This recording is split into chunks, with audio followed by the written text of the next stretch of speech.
Essentially up to this point, day 1, day 2 has been mostly a review of grade 8 with extra stuff thrown in there, right? But most of the stuff you've seen before. Today, we're going to start off with more of what expected to be in grade 9. And today's lesson is, hey, if I give you a set of data or a pattern, how do you come up with the equation?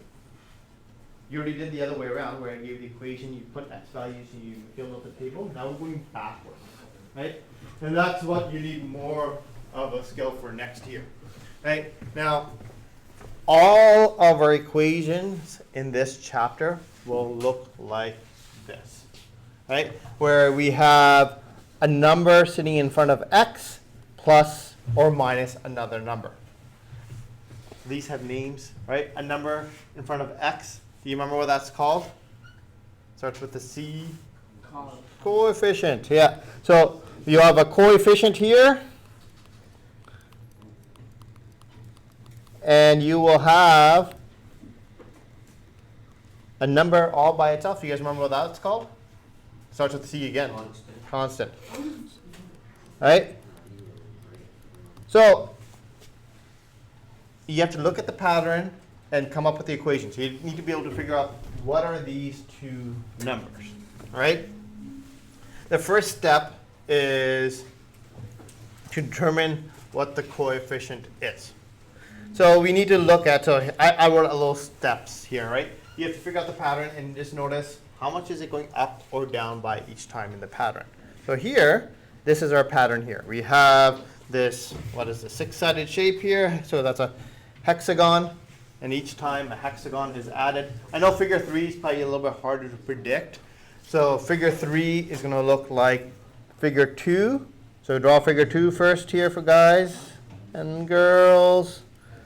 Draw figure 2. All right. Then figure 3 will be figure 2 with one more hexagon, right? That's what was the difference between figure 1 and figure 2. A hexagon was added. Riley Hood, please. All right. So we have this, and we're going to add another hexagon on. So we have this, and add another hexagon. Now it's hard to determine where does the hexagon go. And I think this is the worst one I'm going to give you this year. We'll just put it like this. This one's probably the hardest to predict. We'll go like right there. All right? And figure 4, we add one more hexagon. That's going to be over here. We're not going to draw figure 4 yet. Okay? So this question, you have to figure out what is the question asking you to compare. It's asking us to compare the number of sides in the perimeter with a figure number. It's usually figure number and something. They're asking you to count either the objects or the number of sides in the object or the number of sides in the perimeter, right? You just got to read it really carefully. So the first figure, which is right here, figure 1, how many sides are there? How many? What's the perimeter of figure? 5. It's not 5. 1, 2, 3, 4, 5, 6. All right. Then we have figure 2, and it's asking for perimeter. How many sides are in the perimeter there? 5. No. Count. 10. 1, 2, 3, 4, 5, 6, 7, 8, 9, 10. Remember, perimeter is outside sides, not all sides. So there's 10 here in figure 2. Figure 3, 14. If you count it up, 1, 2, 3, 4, 5, 6, 7, 8, 9, 10, 11, 12, 13, 14. Without drawing the next one, can you tell me what it's going to be? 18. So figure 4 is going to be 18. Okay. How did you know? Pattern. What's the pattern, Jaden? 4, 10. It's going up by 4s. 4, 4, 4. This number that you figure out is the coefficient. For every one increase over here, how much does this change? That is your coefficient. So over here, step 1, your coefficient, the number in front of your x, is figuring out what that pattern is. Right? So far, we know the coefficient. All that's left to find is the constant. Right?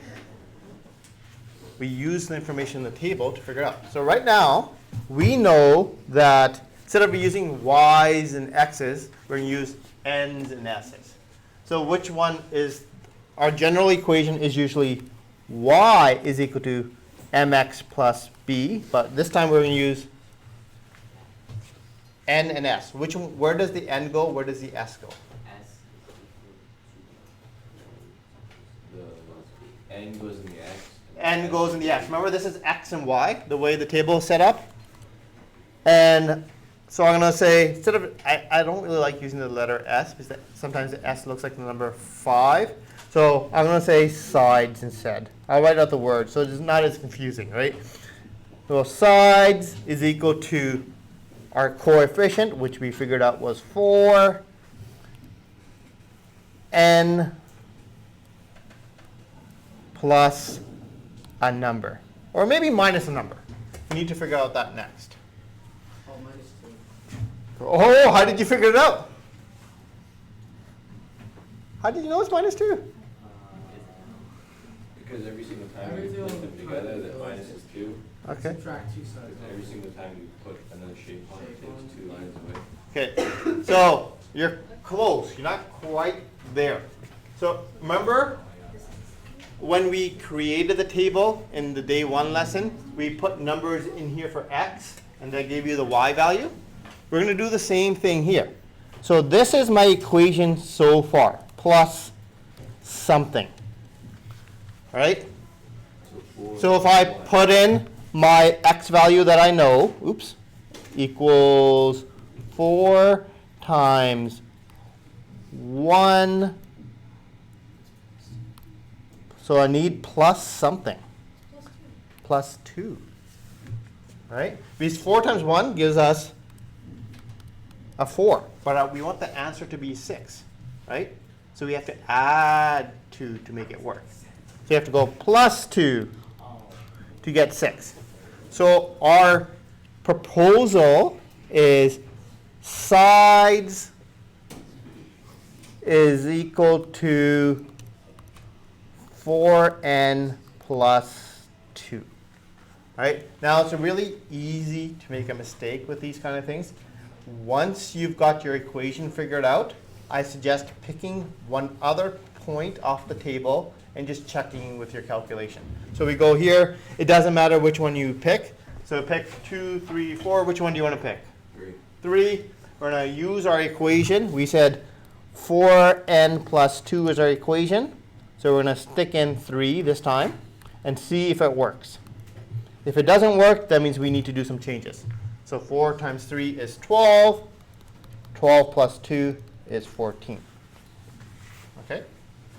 So our equation that we came up with works, which is excellent. Right? So now we can use our equation to figure out what future patterns look like. Right? So here is our next question. It's like, hey, how many sides are in figure 13? Right? We really don't want to draw out 13 of these and count. You can do that. If you get stuck on a quiz or a test, just draw it out. The faster approach is using your equation. So we have an equation saying sides is equal to 4n plus 2. We want to find the value for figure 13. We need to put this 13 into this equation. Do we put it in for sides or do we put it in for n? Where does the 13 go? N. N, because n stands for figure, right? N stands for figure. So where we see n, we're going to put in number 13. So we have 4 times 13 plus 2. So 4 times 13, 54.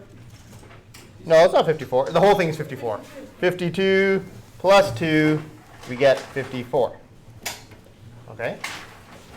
So the only other question I can give you is I can either ask you to find the sides or I can ask you to find the figure. That's the next question. It says, hey, which figure has 82 sides? So we start off with the exact same equation. This is our relationship that connects sides and figures together. Where do we put the 82 this time? On the sides. In sides. There's 82 sides, so that goes over here. Now we need to figure out what n is. So we got to use the knowledge from our last chapter. Minus 2, minus 2. Yeah. So we need to get n by itself. So we need to get rid of the 2. Minus 2, minus 2. Those go away.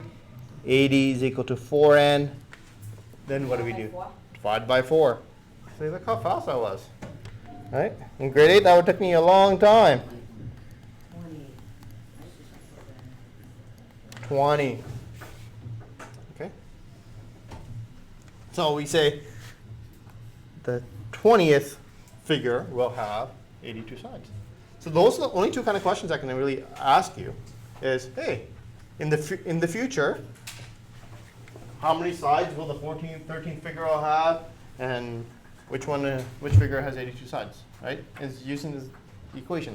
These solving is much easier than what we did last unit, right? That's the most difficulty comes with solving here, right?